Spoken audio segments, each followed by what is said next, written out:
knowledge of what happened last time that you still keep making the wrong decision. Yeah, isn't that like the definition of insanity?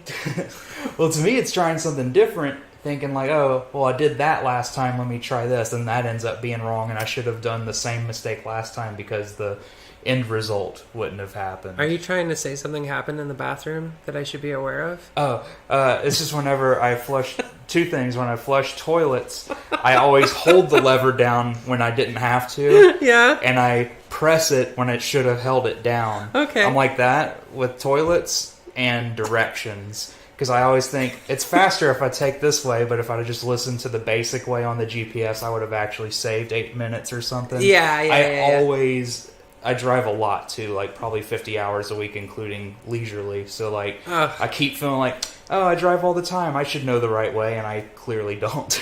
I swear, I thought you were going to come in here and be like, I did something awful in the bathroom. It would have been like the most long-winded. What are you winding up to? 3-minute lead up to, I broke something in your bathroom. Because I'm like, would not be surprised because like the towel rack's about to fall down, the toilet seat's barely attached to the toilet, and I'm like, anything in there is ready to bust at any minute now. So like, I was going to tell you whatever it is, it's fine, it's not your fault. Anyway, welcome to Thanks Academy, the podcast where we watch all the best picture winners of all time in random order with random friends. And today's random friend is Derek Kopswa. Yo, yo. Yo, yo. Mistake maker extraordinaire. Yeah. Very glad to have you on. It's great to be on here. Yeah, we're gonna do an interesting one, I think. I've done no research on it because I wanted to like have it be a very fresh experience. I don't even remember what the fuck the movie's called. You don't? Okay, perfect. All right, it's called Mutiny on the Bounty. Ooh, that sounds good. And it's the story, and I don't know anything about this particular version of the movie, but I know the story because it's been a book, it's been 4 or 5 movies. It's one of the most famous naval-based tales of all time. It's the story of Captain Bligh, and things go poorly. Is this on a ship called predate? HMS Bounty? Okay. Yeah. Does this predate World War II? This is the 30s. The right? movie predates World War II. It's 1935, and then the story takes place sometime in the probably 18th century. We'll find out. Oh, okay. Yeah, it's an old pirate era. Think of that. The age of exploration kind of thing. So this will be interesting. The only thing I know about this version, I've seen the Marlon Brando version, and I've read the book. The only thing I know about this version of the movie is that Clark Gable's in it. Okay. So, for at least whatever I have that's some worth. eye candy finally. Yeah, exactly. In these old movies. Yeah, and it luckily is not... I was afraid 1935 Mutiny on the Bounty would be like the full uncut 5-hour tale or something, but it's just a reasonable 2 hours and 15 minutes, so it shouldn't be too much of a slog. But yeah, it sounds like it's going to be a possibly gritty movie for its time with a title like that. Gritty for its time in what way? Like maybe we'll see something more violent than we expected for the 30s. Down for that. Yeah. I've been waiting for a 30s movie. They've been funnier than I'm expecting, but none of them have been grittier than I'm expecting. That'd be great. Because they all had like very plain violence in older movies. Yeah, a lot of punching. Yeah, very unchoreographed punching. It just turns into men being like, "I'll throw you further this way." Yeah, a lot of grappling. More grappling than in real life. It's a lot of Grecos, a lot of Romans. Are you a fan of the ocean adventure? Like, did you tune in for whatever that Russell Crowe movie was that came out? I didn't see that one yet, or hear it yet. Or Perfect Storm. I don't know. Ship-based. It's like a genre that people really get into. It depends on how well made it is, because I haven't seen all of Das Boot, but most people say it doesn't matter if it's the 2.5-hour version or the 4.5-hour version. It's just a great movie and story. Really? But to me, a bunch of guys in a submarine for 4 hours, I don't know if I can get into that, but sometimes just a really well-made movie, it doesn't matter how long it is, as long as it keeps you interested. I keep hearing how good Das Boot is, and I just don't believe it. I just have this... I'm so glad it's not a Best Picture winner, so I never have to test it. Yeah. I like Poseidon Adventure. I know that's more of a disaster film, but it is like a journey on a boat. The prequel to Titanic is what I call that one. Now, you're talking the classic one or the remake? I kind of liked the remake, but I I just feel like there's something about the 70s, or I guess it was late 70s at this point. Yeah. There's a certain vibe to it, and I liked seeing all the famous people get killed off. Yeah, there was some really famous people in that. I mean, Ernest Borgnine was like one of the leads, but wasn't like Grace Kelly or some... Not Grace Kelly. It was like... Not Katharine Hepburn, but somebody was like a huge name. Played some old rich lady in that, right? They had I believe it was Gene Hackman was in it. Yeah. And I think Ned Beatty, the guy who was treated unfairly in that Banjo movie.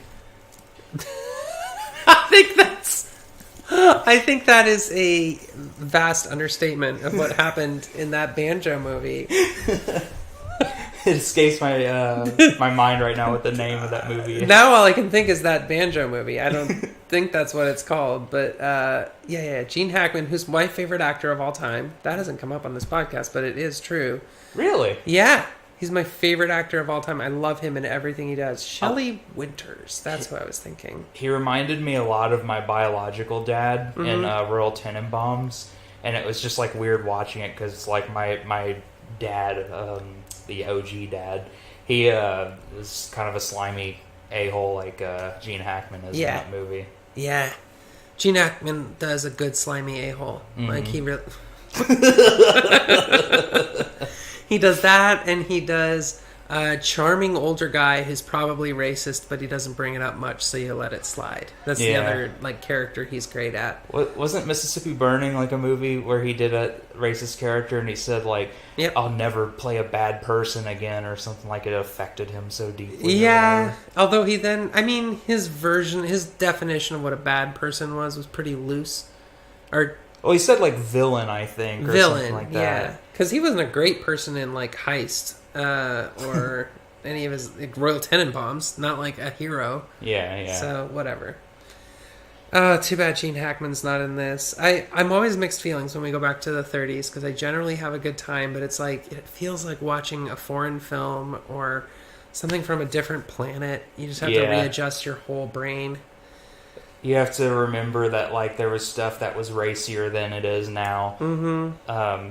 Even though it's something super innocent, like even the very top millimeter of a cleavage like made people want to burn theaters down. No, I don't think that's what it did. I think it was just showing in different theaters.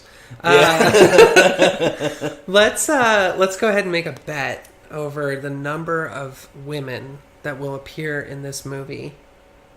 I'm going to go ahead... Oh, just period? Yeah, Not like a description, like, we're going to have 7 women with eye patches in this movie. No, I'm going to go ahead and go all out and say there will be 0 women in this movie. I don't think there'll be a single actress. Do you want to, like, take a stab at a number that's above 0? Yeah, like, I might have the math wrong, but 1 4/5, like, maybe it's a... cool girl that's missing a finger or something. Okay, so one whole one girl. Entire woman and one peg-legged or some sort of... Okay, all right.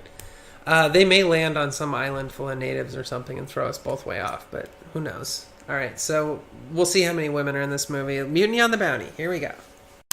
They look like little sausage links. These are like really good. Okay, that's a good one. Here we go. You know, MGM was killing it back in the day. I feel like every movie before 1960 was MGM.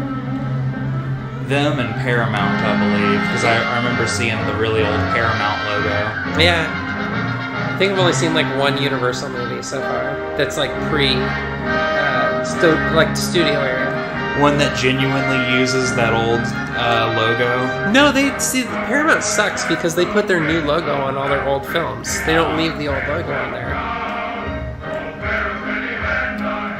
I kind of miss TriStar. I liked that. Yeah, that was a good one. That one and Touchstone, those had like the coolest logos. Touchstone was good because you always knew you were going to get a balls out horror movie. Yeah. Well, so far there hasn't been a single woman in the credits, if that helps. Dang, even the art director. No costume director. That's usually the one place. Men can't handle clothes. Oh, there's a forward. God damn it. 1787, HMS Bounty lay in Portsmouth Harbor on the eve of departure for Tahiti in the uncharted waters of the Great South Sea. The Bounty's mission was to procure breadfruit trees, yay, for transplanting to the West Indies as a cheap food for slaves. Well, I'm rooting for them. Neither ship nor breadfruit reached the West Indies. Mutiny prevented it. Well, he had to give away the ending. Mutiny against the abuse of harsh 18th century sea law. Gross. But this mutiny, famous in history and legend, helped bring about a new discipline based on mutual respect between officers and men, bullshit, by which Britain's sea power is maintained as security for all who pass upon the seas. Not for much longer, sorry guys. Those lyrics didn't match that song. 1780. That was a lot of like... A lot of exposition.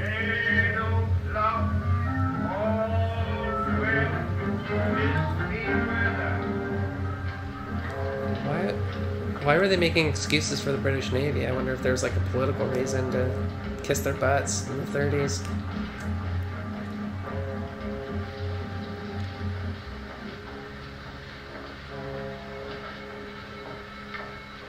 I wonder if they did any takes where he accidentally smacked one of them in the face when he did that. Stormtrooper. Oh shit. Well, there we go. We got 2 women already. Oh wait, no, that guy was just 3. I'm not like rooting for it, but I'm waiting for a movie without women in it to show up on this podcast. I would think even like the earliest movies Yeah. would still have like a decent bit of women though, because they'd probably want to get as much attraction to get guys to go to the movies and stuff like that. And true. it's superficial, but they were pretty simple back then. I'm a tailor. What's that? Your needlework? No chin music. What ship, sir? The Bounty for the South Sea. The South Sea? Wow, Clark Gable looks weird without a mustache. Sail down there with Captain Cook. He knows all the little brown gals as gay as kiss me. Who's the captain, sir? Captain Bligh. Bligh? Sail him. How long have we been gone, sir? Until there's enough white frost in hell to kill snap beans. How long is that, sir? I've got to know. 2 years, lad. Please, sir, you won't take my husband. When our baby was born, Tommy left the sea. He don't want to serve in the Navy. He don't. It's true, sir, so help me. I'm sorry, lad, but the king needs 6 men. You can't take him. You can't. It's like forever. I can't take them and not take him. Stand them going. No, you can't take him. I won't let you. It's 2 years. No. It's 2 years. But the casting call for that guy was like someone way smaller than Clark Gable. Yeah. He like towered over that little dude. 2 years. This is like what, 4 women by now? Yeah. I didn't know they were going to show the like tearing men from the bosom of their home part. Behold, the eldest son of the sea and heir to all its It's the most handsome person to do a draft though. by chiefs. Yeah, at least they press ganged a rich kid. I'll come back an admiral with a necklace for you. Pearls as big as coconuts. I'll name a nice new shiny island after you, Sir Joseph. I owe you that for getting my appointment. Young man, you've been appointed for one purpose, to make me a dictionary of the Tahitian language. I've made that clear to Captain Bligh. What's he like, sir? Captain Bligh? He's an asshole. Man, he looks like Jeffrey Rush. He really does. His teeth are marling spikes. Solid spikes. Good. Is that the lady who's like in kids movies in the 90s? Like she looks familiar. Ah, you've made a rare sailor, ma'am. Why don't you stow away, Mother? Considered it very seriously. Well, here's to the voyage of the Bounty. For the voyage of the Bounty. Shots. Still waters of the great golden sea. Flying fish like snakes. Okay, he wasn't press ganged, that's for sure. He what? He was not press ganged. This guy was And all the stars on the other side sold a bale of goods. To the voyage of the Bounty.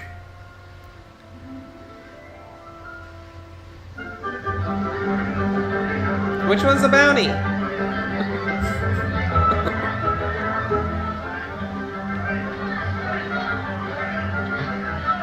And you remember when there was like nothing to do but watch people leave on boats? Yep. That was like the Super NES of that time. I think it was the only way to make money at the time. Need me to carry something? For a shilling? The size that counts, youngster. It's the salt in the legs that matter. Some 9-year-old asked me for $1 the other day, and I said I didn't have one. And he called me a punk and walked away. I wasn't even mad. It was just like some kid just called me a punk. Yeah. Bring on then. Married to say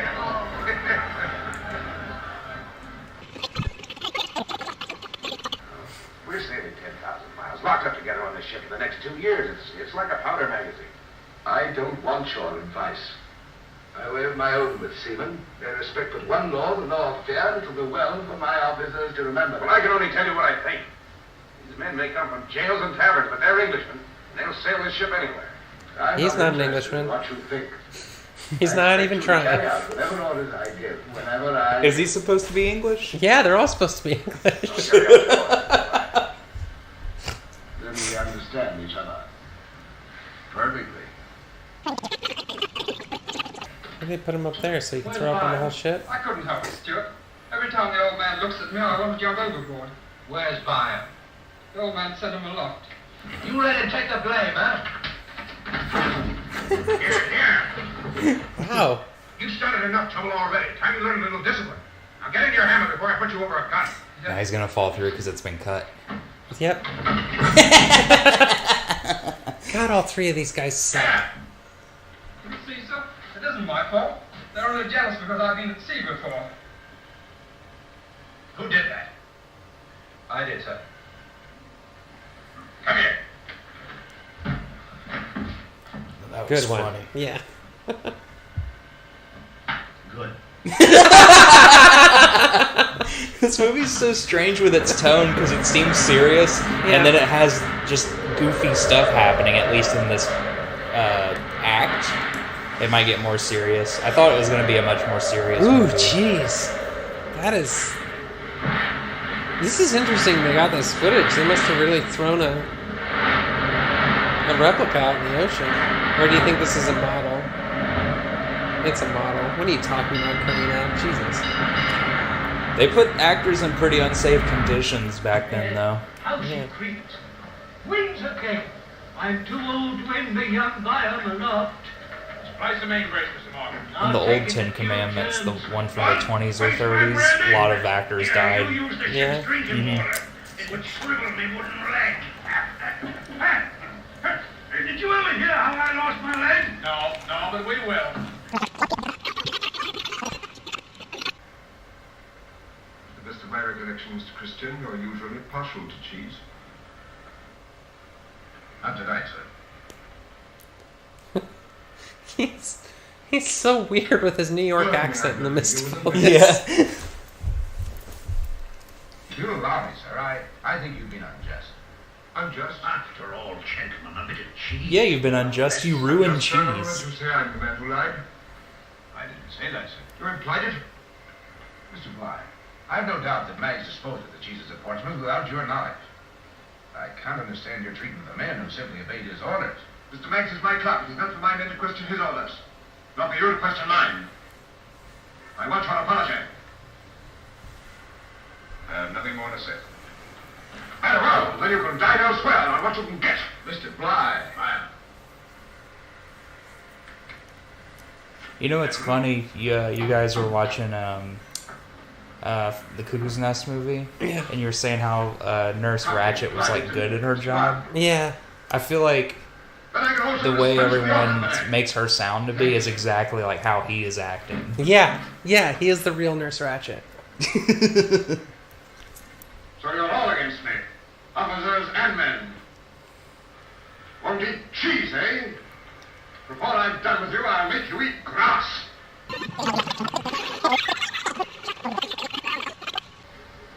Hey, honor. No, Tahani. I told you before, I like my flowers in a bowl. Now, scat, I'm busy.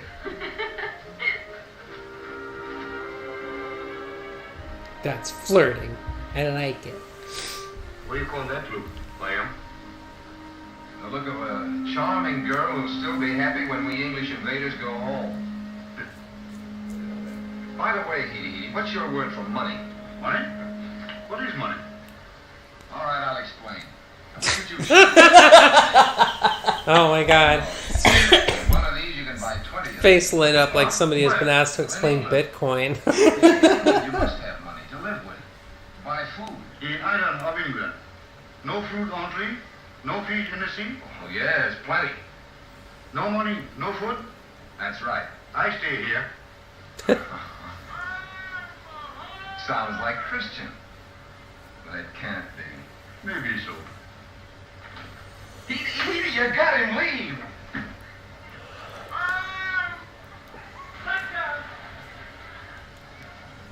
Ahoy, Robinson Crusoe. Fletcher, I'd given up all thought of seeing you ashore. He never even winked. When he came aboard wearing that hat, even the articles of war failed Mr. Bligh.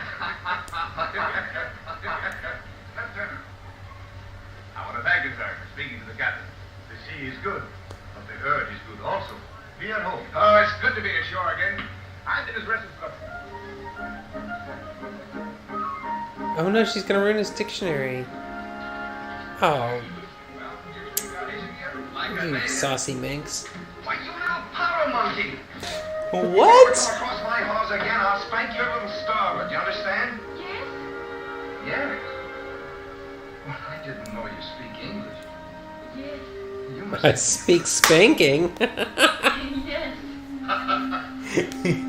His idea of speaking English is just saying yes You flirtatiously. speak English, one word, yes.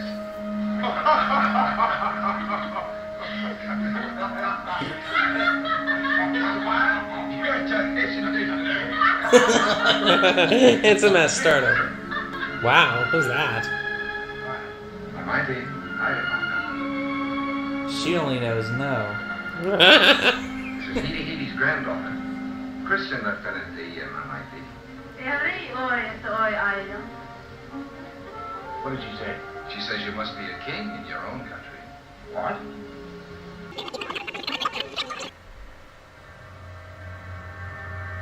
Uh-oh. He just made up his mind. Butcher. Oh, I've had enough of this bloodshed. He's not master of life and death on a quarter deck above the angels. McCoy, Quill! I'm sick of blood. Bloody bats, bloody faces. I'm giving your last command on this ship. We'll be men again if we hang for it. So you're ready for anything, eh? Raise those men. You're taking this ship? Well, that's mutiny. Pass the word, chase it out. Yay, mutiny! Man, this movie just got tight. Yeah, I've been waiting for this for hours.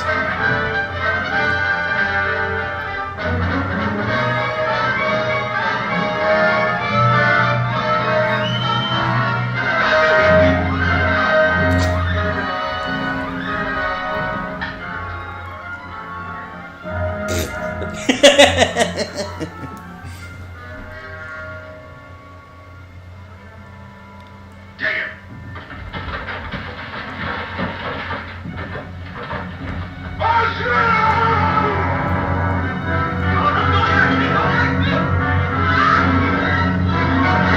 Ooh! Wow. Wake up. Get into your clothes and lose no time about it. What's the matter? What's happened? Have we been attacked? No, we've taken this ship. And old Bligh's a prisoner. Mutiny.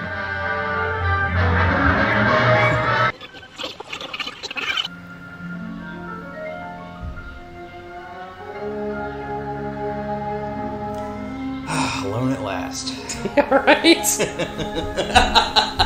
Found a nice patch of astroturf. Looks like the poster for Call Me By Your Name. Yeah, it does. They're eating bananas. You know, Oh, man. sometimes a banana's just a banana, Derek. Okay. Alright. But if they break out 2 coconuts apiece, then I'll give you something. Oh look, the beards are here. Fire? You say I was armed with a bayonet. Did you see me use it? By no means, lad, by no means. This your replies to the corpse. My lord, he didn't use the bayonet. He merely flourished it under Captain Bligh's nose and called him a few names. Names? What names did he call it? I am deliciously interested in He these called him names. a blue-nosed baboon. Have you any more questions to ask the witness? No, my lord. That is all. My lord, I should like to ask a few questions of Captain Bligh. Very well, Captain Nelson. Call Captain Bligh. Captain Bligh. Thank you, sir. eye by 'em?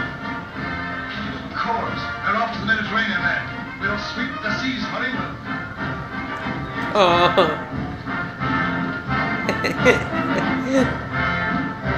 The other dudes get hung? Yeah. Totally. No He's survivor just skills on glossing that over face. that. Yeah.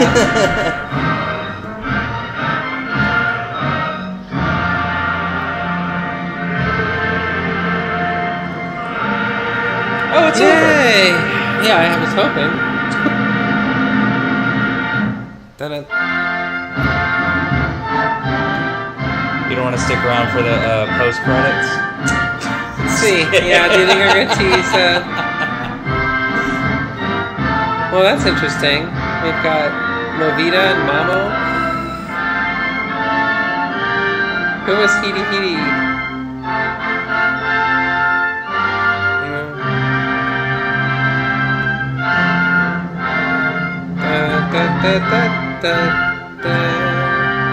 God, they gotta be running out of notes at some point here.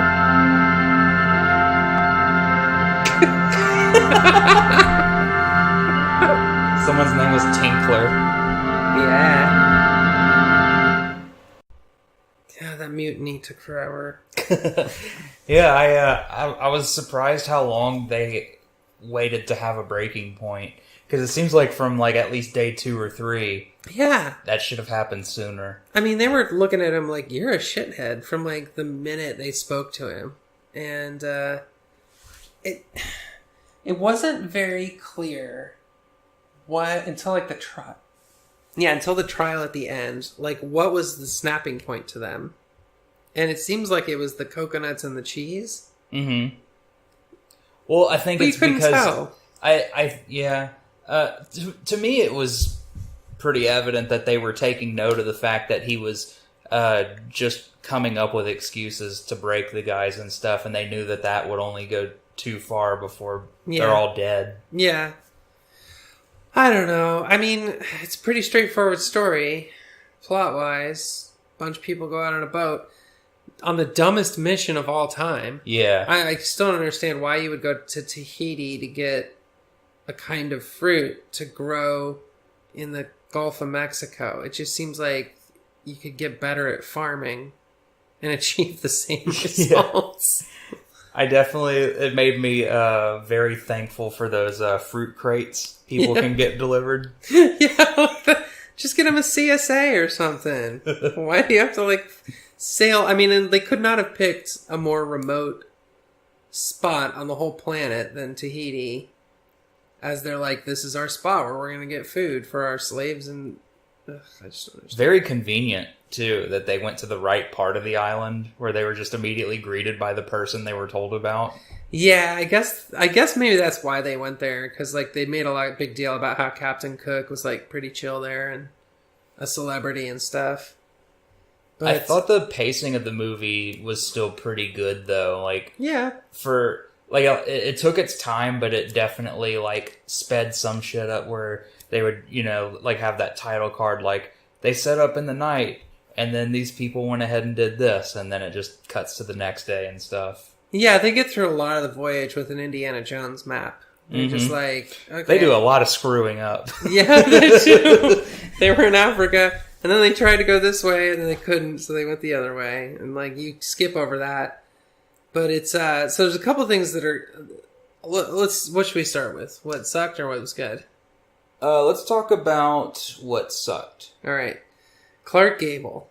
Yeah, that accent. Was Holy the crap. least believable Englishman I think I've ever seen. Like, he brought his weird affability to the role that made you root for him. Yeah.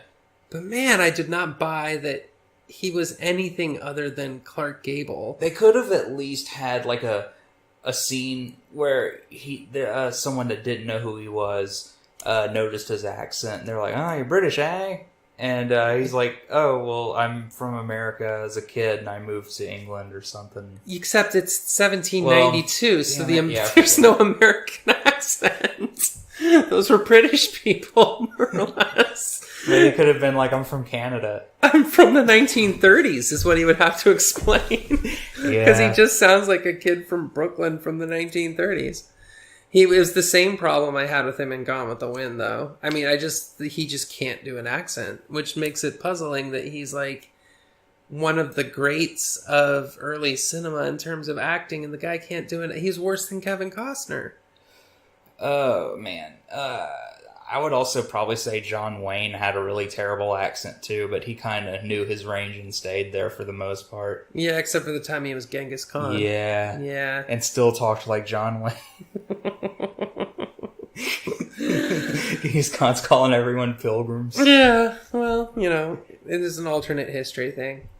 Yeah, so sure. Clark Gable was terrible. I didn't like it. They had too many charming shots of him, especially in the beginning, where he just he grins and these are the good days. And they do that Vaseline shimmer on him when he's just looking at the top of the ship from the ground or whatever. It's just a little too much. He was definitely the Brad Pitt of the movie. They were we're just gonna let the camera linger on his face as much as possible to keep people's butts in the seats, because he was sort of a special effect with that smile. But yeah, that he had a really good charisma. He was fun to watch. I just felt like, as you said, it's just hard to believe he was supposed to be British. I feel like they had to keep making note that he's supposed to be British to let audiences remember. He would say these stupid lines, at the very end, they're burning the bounty, so no one will find the evidence of where they went. And he says, they're like, wow, that's really lighting up or whatever. And he said, good old English oak. And he's yeah, we can really tell you're proud of your British heritage, Clark Gable. So that sucked. The fact that I couldn't tell who was being punished or why after the mutiny, I didn't understand. So they spend the whole movie setting up that everybody fucking hates Captain Bligh. And I hated Captain Bligh. Why wouldn't you hate Captain Bligh? He was a pissant. Yeah. He sometimes, had good points, when it came to, rationing. But whenever he was let's starve everyone so these trees can survive.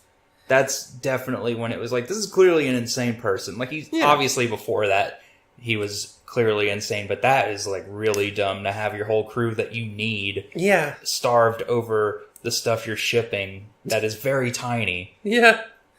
Well, the mission is dumb. But the mutiny happens, and then half the crew is fighting the other half of the crew, and I still don't understand how there were more than 4 people loyal to Captain Bligh during the mutiny. Yeah. To me, it just had to be something along the lines of, even though these people don't agree with what they did, they still carried it out, and they should at least be separated to make the choice before we just assume they're not. Because I remember when we were watching that and we were seeing them getting taken down, the guys that you thought would maybe be on the side of the characters were trying to break free. Yeah. So, I mean, the officers... So they had to have some suspicion. The other officers besides Clark Gable didn't mutiny, but that makes sense. They had something to lose. They were the people who volunteered to join the Navy as a career. Yeah. They don't want to go back and get hanged. But all these, prisoners and press-ganged people, they killed each other during the mutiny. It wasn't like they were taking out bad guys. They were just suddenly running rampant on each other. Thankfully, those people were dressed differently enough, because if they all looked too similar, I wouldn't have known who to punch or stab. And that's pretty brutal, putting a bayonet through someone's hand. And throwing them off of the main staff or whatever that part of the boat one dude is called. fell to his death and was contorted and coughing up blood. Yeah, it was brutal. Yeah. So then they pack up a boat with 12 guys on it? 12 guys on a rowboat for Captain Bligh? It seems like 2 rowboats, right? Was it 2 rowboats? It looked like 2 rowboats that were way overstuffed. Oh, or wow. it was just one really long one. I think it was one really long one with him. And so, they make it, which was, everybody kind of agreed. Captain Bligh's a total turd, but he's pretty good at commanding a rowboat. Because he sailed from the middle of fucking nowhere to East Timor. Anyway... how were that many people, again, on that boat for him to take care of? I just don't understand. I think some of the older people, the officers that would be working with him, on an equal level of his, they would probably feel like they they're obligated to go with this crazy person back to England because they don't want to face persecution. Because the first thing he does is get in charge of another ship and then start flogging people again because he's a psychopath. I don't know. That part I didn't get. What else sucked? I don't know. What did you think? I thought there was a lot of really great shots, but there was also some like really bad shots where there was just like a significant drop in quality. Like within the same scene, there would just be like, well, that obviously was a really bad lens, or some of the footage probably got a little like tampered with or destroyed. And that was jarring when a shot would look awful. I feel like they could have gone for a few more artsy shots. Because when they were just doing, like, montages of the guys getting the boats together or whatever they were doing, they'd always pick these crazy angles. There was that one where there was just, like, a guy was off to the left being still, and it was, like, even though it was unnatural, it was still a really cool shot. Yeah, it was. There was some... I mean, especially for the time, this is... Cinema's still figuring itself out in this decade. But, well, that leads to what's good. Here's something that's good. I feel like this movie was completely filmed as realistically as possible. Like, real ships, real locations, real people. Probably real flagellating, if we're honest. I mean, it was either really artistic special effects that made it look super real. Mm-hmm. It didn't look like an old movie in terms of budget or, like, special effects. It looked like more of a 50s, 60s style, like, we really did this. It did look ahead of its time. Even though film was good in the 20s and 30s, like, there was something, like, I feel like that was a better looking and composed movie than, say, like, King Kong, which I think was, like, 32 or 33 when that came out. Only a couple years before so many years later in quality and shot composition and stuff like that. I really liked most of the actors, even though, like, the little guy, I guess Irish guy. We kept calling him Wife and Kids, because that was his whole character was, I have a wife and kids. Yeah, he's kind of the Ralph Wiggum of the movie. No, Scared Cook guy is definitely the Ralph. Oh, no, what's he? He's not Ralph Wiggum. What is he? Barney? Yeah, okay. But sometimes there was just cheesy moments with that character, especially. I felt like they could have not lingered so much into him just being hopeful when it was very obvious things were not going to go well for him. Yeah, I mean, he was doomed from shot one when he was like, I have a wife and kids. It's like, oh God, you're fucked. And then the wife and kids were like, where is wife and kids? And yeah, for that being his entire everything, he got a ton of screen time. Yeah, I think that they made him river dance for the sake of him not talking about his wife and kids. Just to stop it for 1 second. Let's give this character dimension, all right? Make him twirl and be Irish. Yeah, that twirl was like ridiculous. I do like that the movie. I meant to say this earlier, but I thought I'd save it for this part. This is like 5 movies in one. Wow, yeah. It's like it's a drama, like a war epic. There's a romance in there. Mm-hmm. There's a friendship movie in there. Yep.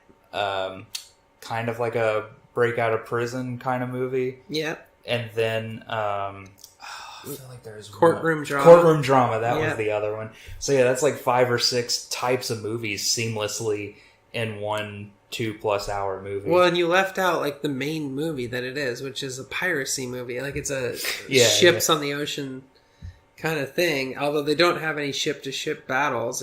Otherwise it fulfilled all, like nobody was swinging off ropes and shit. But like, yeah, I thought this was refreshing in that way that like we didn't see a cannonball fight. Like it was more of the wits of the two guys. Yeah. And the dueling ideologies, where one guy was obviously more bleeding heart, being like, let's try to like tell these people, let's lift their spirits, get them in the right mood. And others like, no, you just beat people and they'll do everything you want. Yeah.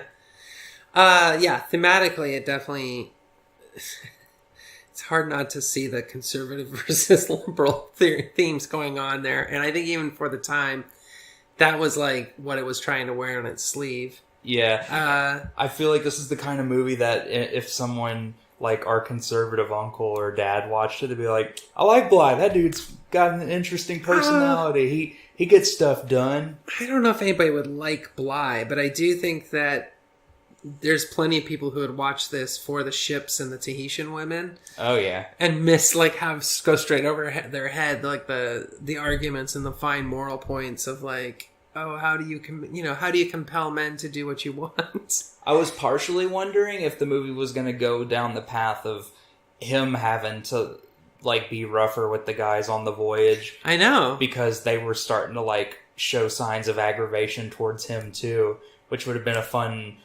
like dual thing. Like, oh, yeah, I'm better than this guy, but I'm turning into this guy. Yeah, I know. I think there would have been, and I think that the movie was a little ham-fisted with that. That like, of course, he was a nicer dude, and they were more willing to follow him. But he also sort of unleashed the beast and got away with it, and didn't have any repercussions, and didn't have to like turn into the thing he hated, which is probably what in real life happened. Oh yeah, he just found more land to be good looking on.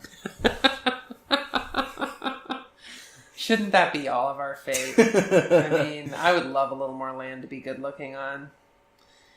I even almost made a joke, and then I remembered that he's British. But I was like, that's the American dream, just being happy on other land. But well, Britain tried it for a while. They got a lot of other lands, and they tried being happy there, and they were still British. And nobody liked it, and they sent him home. Britain is Captain Bligh, that's for sure. If you want to take a step back, although this movie goes out of its way to kiss Britain's ass in the opening crawl, it's hard also to miss that, like, boy, the British way of doing things sucked. Did not work. His, I feel like he looked obviously more like Napoleon. Yeah. But he had that thick British accent. He was almost cartoonish. Yeah. But I feel like he's cartoonish in that way it still works. Like, maybe like a Nicolas Cage level, like when he's on. Yep. He might be not seeming like a normal, how a person should act in his situation. But the hamminess, like, works. Because I would have been, like, really annoyed if this movie was so much more serious. I could have maybe used with, like, a little bit less of the pranking that the first act was full of. Yeah. But, like, I guess it's, like, a good balance. So when the bad stuff happens, you've been, like, in a good mood instead of bored and then expecting the bad stuff that was going to happen anyways. Well, they did ask us to tell 3 midshipmen apart who we couldn't. Like, I still to this day, if you put them in a lineup, and there was, like, one who was a main-ish character who was on his first little voyage, and he the Call Me By Your Name guy? Yeah, and Daddy got him off the hanging at the end. But then there was like another guy who ended up being more evilish, and he would be willing to follow Captain Bligh's orders. And then a third person who I'm sure had a personality, but I kept getting him confused for the other two. Yeah, there was the one that was, there was 2 cool ones, right? 2 cool ones and one who went on the boat with Bligh, but one of the cool ones was sort of nondescript, I guess. Because wasn't he the one that was, like, pretending to whip the guys? Or is it the one who didn't get hung? That's the kind of thing that I really couldn't tell. They had 3... You know who he looked like? All 3 of them. He looked like... what's his name? Who played Vision? Paul Bettany, yeah. Paul Bettany. I was thinking that, too. 3 Paul Bettany-looking motherfuckers in one movie was very British of them. And then when you put them in black and white, so there's not even any, like, fine-grained moles or anything you can use to identify them. It wouldn't surprise me if it was one person who found a way to split into 3 people.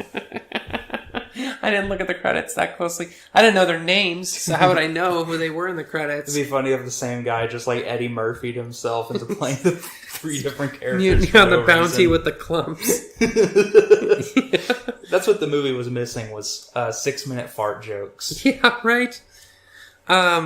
Big props, which I probably will include in the clips from the movie, but big props to actually going to Tahiti and getting Polynesian people, or at least Hawaii. But like that was some on location shit. They talked about so many islands in the movie where they could go, where there's tribes people, and they're like, oh, nothing but savages and cannibals. Yeah, but like the only instance we see any of those people, they found like the ones that are like welcoming, because even for the 30s, like, I mean, I mentioned earlier King Kong, and there's probably other horror movies that took place, and they're always like savages with spears and stuff, and it was cool seeing people be like, here, take our food, take our plants. Well, and that was historically accurate. Tahiti was a very friendly island, and a way base for the French and the British, and everybody got along and loved Tahiti, and they were cool there.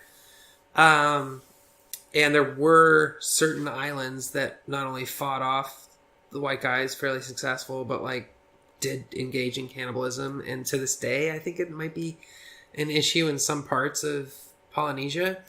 But it got overblown in like Pulp Fiction-y ways to like where, oh yeah, every island that's uncharted has cannibalism. Yeah. And like roasting on a spit over an iron cauldron and weird shit like that. Yeah. It was nice not to see any of that. It was nice not to see a bunch of British people dressed up like Tahitians, but to see actual Tahitian or at least Polynesian people. I mean, I've seen so many horrifying things from the 1930s. Like, I haven't been able to get through one 1930s movie without some sort of really cringy racist thing happening. Mm-hmm. And in this movie, nothing racist happened. In a movie where a bunch of British people get on a boat and sail around the world, nothing racist happened? They went to another land they could have invaded and nothing racist happened? No, Captain Bligh, the asshole of the movie, the designated villain, learned a little bit of Tahitian and spoke kindly with the chief of Tahiti. It was shocking. It was like, I think the only instance he smiled or was nice in the movie was when he saw someone who didn't have to deal with him every day. To a foreigner. It was mind-blowing.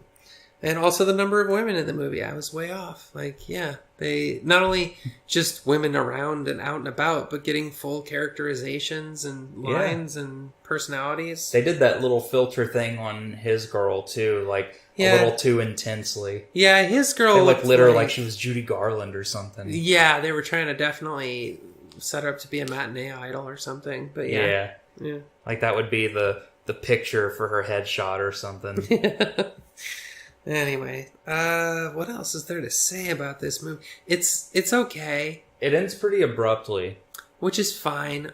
You're ready for it to end, I think. There's not much else I want wrapped up. Well, I kind of just like lost track of time because I knew it was like a little over 2 hours. Yeah. But I felt like it was still kind of moving relatively fast for a 2-hour movie from the 30s. Yeah, it's not bad. It's not like tear your hair out, start screaming end. It ends when it's supposed to. I have a hard time like saying if it's like good or bad, or should you go see it? Or I think people should see it. It's definitely like a story that I feel like is a interesting, fun one. It's a weird tonal movie. It genre bends. It's not like meta in any way or anything. It's not like really trying to do something crazy. But like for all the stuff it's throwing together in one pot, I feel like it's a good movie for its time.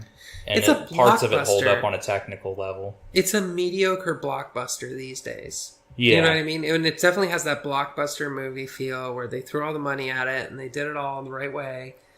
And there's a couple of matinee idols thrown in and you get lots of screen time with them. It's not overly sentimental, though. Like, it has its moments, especially that speech towards the end and all that. Yeah, the courtroom speech was, like, eye-rolling. Anyway. Yeah, I enjoyed it. I'll probably watch it maybe one more time and then someone will kill me. But I don't think I'm ever gonna watch it again. And I don't say that like with anger. I think I've seen it. It's off the list. It's off the list. It's been checked off. I never watched Master and Commander again either. It's like I think I realized halfway through this movie is I don't care for boats. Not boat movies, just boats. Do not. I don't know if it's because I'm from Colorado or what, but like I think boats don't float my boat. I'm not interested in seeing people climb on ropes or get seasick or be stuck in a little tin can on the ocean. It just makes me feel uncomfortable, and I want them to get to land and then do some interesting stuff instead of being stuck on a boat. But I think a lot of people are fascinated with boat stuff. To me, it just depends on the type of story. Because I don't like the Pirates of the Caribbean movies. Like, even the first one, which everyone says is good. I don't care. I'm not super into pirates that much. But I do like drama on a boat. Like, I like Under Siege. Ugh. Speed 2 Cruise Control. That's a really ridiculous boat movie. No, I don't. See, I'll even do it this way. I am Star Wars, not Star Trek. Yeah. And I think it's because Star Trek is a boat thing. You're on the boat, and then people are on the boat, and they encounter problems while they're on the boat. And every once in a while they land somewhere, but then they get back on the boat. Yeah. Star Wars, occasionally they'll jump in a plane, but like for the most part, they're on a cool planet doing cool shit, and they're not sitting around being sailors. It's almost like James Bond as well. Like he'll have the nice car, Yeah. but only like you see it in action for a minute, and then Yeah. he goes to beautiful locations and stuff. Exactly. Yeah, It's not transporter. It doesn't take place in the car. You're not The car supposed is to be. just part of the plot. You're not supposed to be interested in car things. Yeah, yeah. The boat stuff, I can see what you mean. I didn't mind it. I do agree with the analogy though. The Star Trek and Star Wars, that makes a lot of sense. Yeah. I feel that way about movies too. Even if something's really good but a slow burn, it makes me not want to see it again. If I didn't feel like it was worth going through that slow burn again. Yeah. Just because, like, I'm too busy now to sit through, like, 5 movies and maybe 2 or 3 of them sucked. Oh, God. Remember those days when you just, like, rent 5 cheap movies and just, like, watch them all day? Well, no, I'm kind of catching my daughter up on some movies. We're watching all the Jurassic Parks right now. And it's like, not being able to pick and choose, like, I just want to see 1 and 4. Like, we're going to watch 1, 2, 3, 4, 5, because she really wants to see them all in order. And it's like, wow, I know this is not going to be a good, enjoyable experience, but she's got that completionist feeling that I've lost somewhere along the way. And I'm like, nah, just skip to the good parts. I love how openly revisionist everyone is now, where they're like, oh, this is a sequel, but it ignores 3, 4, and 6. Yeah. Like, when did movies have to get so confusing for the sake of continuing a good story? When I was in high school, I went on a mission that I never quite accomplished to watch all 12 witchcraft movies.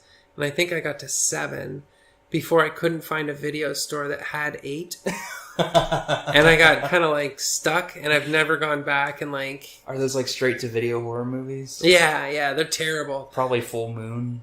No, they were... I want to say... I mean, this is 80s, so it wasn't like a studio... Yeah, Full Moon was like Vestron, maybe? I think it was Vestron. Okay. Yeah, I think it was the people who put out... Yeah, Full Moon was late 80s, early 90s. You're talking Puppet Masters and Jack Tracers, hell yeah. But yeah, I used to watch entire horror. I watched every Leprechaun in one sitting every St. Patrick's Day for a few years. I really love 2. I like 3 a lot, and I really love In the Hood. Like, I make people watch that, and they're like surprised at how funny that movie is. They're all good, but I'm a purist, and I always go back to 1. I think 1 has just got a little bit of magic to it that will never be replaced. I feel the same way about Friday the 13th. I don't know why. The first one? Yeah, like the first one maybe isn't it's just bad. Seeing Kevin Bacon. I don't know what it is. There's kind of an aesthetic to that time frame that even movies that are trying to be set during that time, they just can't match watching a movie from like 1981. Yeah, because you know what they never get right is the Coke cans. You watch a movie from 1980 and that weirdly squared off, not tapered, Coke can. Yeah. Nobody gets those for their period pieces, and you watch a movie from 80 and you're like, wow, those things look sharp. Yeah. Like, careful. Don't drink that Pepsi too fast. All right. Derek, thank you so much for joining me. Thank you for having me. This was awesome. On this sea voyage. Is there anything you want to plug you got coming up in December? I just have my show Turnt at Kick Butt every second Monday. There you go. I have one on December 10th. And I also have my podcast I do with Evan Rabelais. It's called Starring Ryan Gosling. It's also obviously a movie podcast. We watch a movie, talk about it, and then we remake it with money being no object. So it's a really fun podcast. And is Ryan Gosling usually in the remakes? He's usually a cameo, if not like just like a weird character. Like if there was someone who was dressed like a ninja, we'd be like, let's have Ryan Gosling be that person. You don't even know it's him under all that garb. It's just like it's like an alien cameo in Star Wars. Yeah. All right. Well, thank you guys for listening.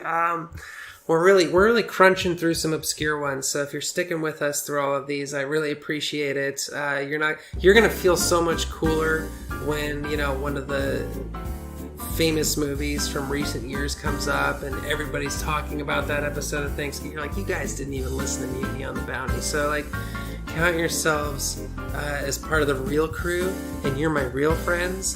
And all those other come-latelys that show up for the Titanic episode, fuck them. You know what I mean? I don't even want to know them. So that's all I have to say. See you guys next time. Bye. Later.